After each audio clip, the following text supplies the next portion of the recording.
สวัสดีจ้ามื้อนี้ก็พบกับมีหน้ามาใดอีกคือเก่ามาเด้อมาเด้อมาใดไปกันเลยค่ะพี่น้องมื้อนี้สิพาไปกินหอยเชอรี่จ้ามื้อนี้สิลวกหอยเชอรี่กินกับน้ำจิ้มรสเด็ดแซ่บๆคือเก่าจ้าพี่น้อง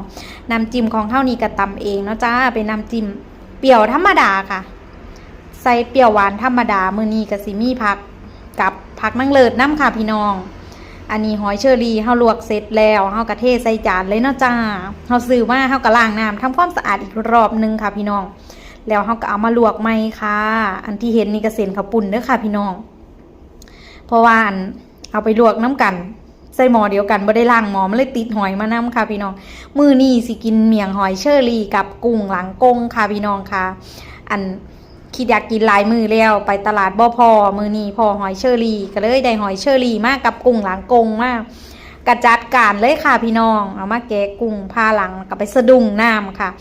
อันนี้ก็สิเป็นเส้นขนมจีนสีม่วงอ่อนของเฮาเนาะค่ะพี่น้องมือนี้ลวกเอาเองค่ะลวกขนมจีนแห้งค่ะเส้นข้าวปุ้นแห้งเอามาลวกใส่น้ำแล้วเฮาก็เอามาห่อค่ะห่อใส่ผักนางเลิศแล้วก็ผักสลัดค่ะ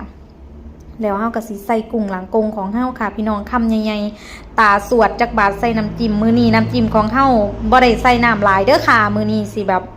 อยากกินแบบข้นๆไม่ต้องน้ำเยอะอีหยังประมาณนี้แหมพี่น้องทั้งแซ่บแต่เป็นครีเอเตอร์มานี้น้ำหนักขึ้นแล้วค่ะพี่น้อง2 โล ผ่านไปปีนึงค่ะพี่น้องค่ะน้ำหนักขึ้น2 โลอยากให้เงินเดือนเฮาขึ้นคือน้ำหนักนี่เด้คือสิคัก